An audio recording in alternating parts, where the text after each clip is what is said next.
Varjak Paw, Chapter 13. Varjak's head hung low. He could hear more monsters in the distance, coming closer.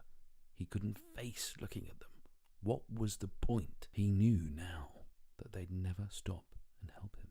Not in a million years. He'd failed to do the one and only thing he'd been trusted with. What good was he to anyone?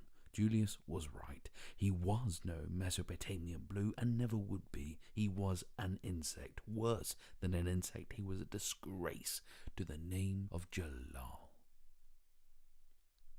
He'd failed. Varjak glanced up at the hill far away on the other side of the park. There was no way he could go back there, not without a dog. That meant he might never see his home again. The kitchen full of china bowls, the Contessa's red velvet armchair, even the new toy mouse. Never again. He slunk into an alley that led away from the monsters, away from their hell, away from his memories of home. This alley was narrow and dark with the shadows of night. It was empty except for a swarm of black plastic rubbish bags, so full that they'd split open. Ruined food seeped out of the bags like blood from a wound. The ground was slippery with scraps, soggy bread, slimy fruit, discarded and decaying in the dirt. Somewhere in the distance, almost buried by these smells, was the tang of meat. Varjak's stomach grumbled. It had been so long since he'd eaten. He remembered insisting to mother and father that he wanted to hunt like Jalal. He laughed bitterly at the memory. It was easy to talk about hunting, but to actually do it? Him, the coward that couldn't even stop a dog? Varjak, who disgraced his whole family, a hunter like his famous ancestor. No, an old scrap of meat was all he was good for, all he could get. Varjak followed the scent. His awareness led him along the alley and over a wall. He came down into the most desolate place he'd seen. It was an enclosed courtyard. The sky was hidden here. He'd lost the moon and stars. He could see nothing but big concrete tower blocks looming all around. Every door and window was shut, as if the people inside were trying to keep something out. This place made him nervous. The blocks would be impossible to climb. Their walls were smooth and sheer. If something went wrong, if there was trouble, he could easily be trapped. The only way out was the way he'd come in. Still, at least it was shadowy. There were plenty of places to hide, and it was quiet. All he could hear was the muffled rumbling of the city in the distance. The smell of meat was potent in this barren place. With grim precision, Varjak tracked it to his metal bin that clanked in the corner, helpless on his side in a murky pool of rain.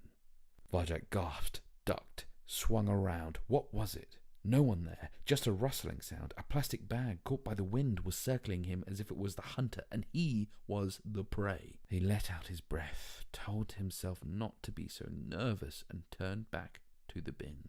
The smell of meat wasn't quite so nice close up.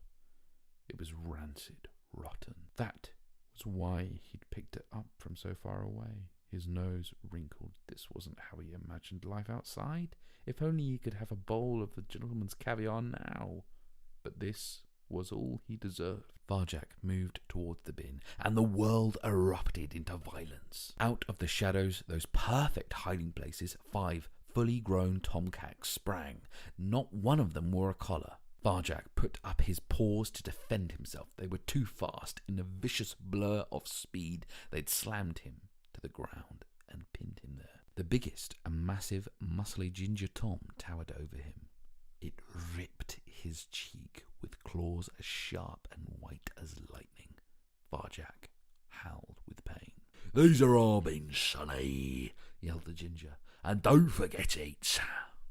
Varjak wrenched a paw free and lashed back. He caught the ginger full in the face. It didn't budge, didn't even flinch.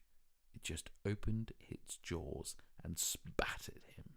The other cats poured down on him, a deadly rain of claws and teeth. Varjak screamed. It was agony. "What do you know about the vanishings?" demanded the ginger. It was as big as the gentleman's cat. "What vanishings?" gasped Varjak. "Don't pretend." Claws raked across Varjak's side. Bony claws pummeled his head. He clenched his eyes tight and curled into a ball. Off in the distance he could hear a siren wailing. This was it. This was the end. He was going to die alone in this lifeless, concrete place, and no one would ever know. A sense of relief washed through him. He was glad it was over. He didn't want to live anymore. He didn't deserve to live. Not after he'd let everyone down. Already it seemed very far away, like it was happening to someone else. His body felt cold and weightless, as if from a great height through a curtain of pain he could hear voices talking. He wondered vaguely whose they were. "Leave him alone, Ginger," a gravelly voice. "Well, look who it is. Friend of yours, is he, Ollie?" "Leave him. He don't know anything." "Ah, he'll learn." Something crunched into Varjak's ribs. Purple pain seared through his body and faded into black.